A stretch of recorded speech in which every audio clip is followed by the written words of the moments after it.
Good evening, welcome. My name is Pieter Godts and I'm the sommelier at restaurant Bourrie, a 3 Michelin-starred restaurant in the northwest of Belgium, close to the French border.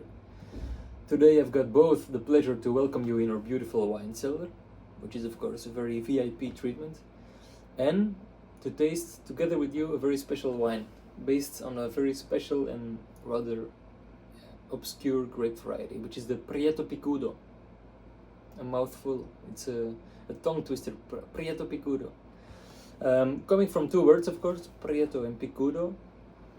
Prieto meaning dark, because of course it's a dark-skinned grape variety, and Picudo meaning tight or pointed, because those bunches of grapes, they look a bit like a pine nut.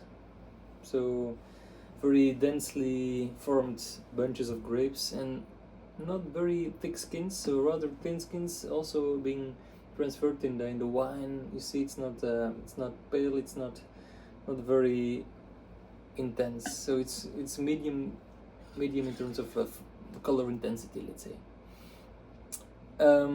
Where is this grape variety mostly planted? In the Tierra de León, which is very associated with this grape. It's a quite recent denomination, quite recent appellation, DO, formed in both the province of León, where the city of León is found, close to the border of Galicia, northwest Spain, and for a very small part in the province of Valladolid, where the city of Valladolid is found.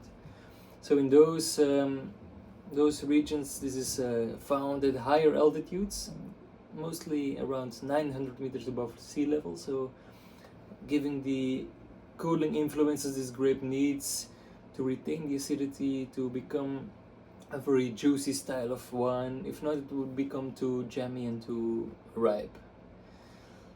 Let's have a smell.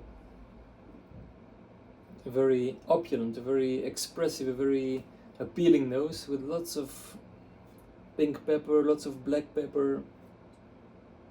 There is some pomegranate, there is cranberry, red currant, so very red fruit scented, but combined with those peppery elements. Very intense and very interesting, actually.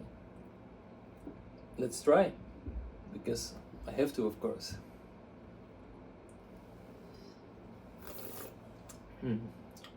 Amazing. Very elegant rose petals, very juicy with a high acidity, which is of course typical for the grape, and a very soft tannin structure. I would pair this with some earthy elements like red beetroot. Regarding meat, I would not go too strong. I would go for a pigeon, something elegant, a type of meat that doesn't need something very powerful. Lamb, for example. It's a very nice wine, and I'm very thankful that I can try and also discover this grape variety, which is not very common.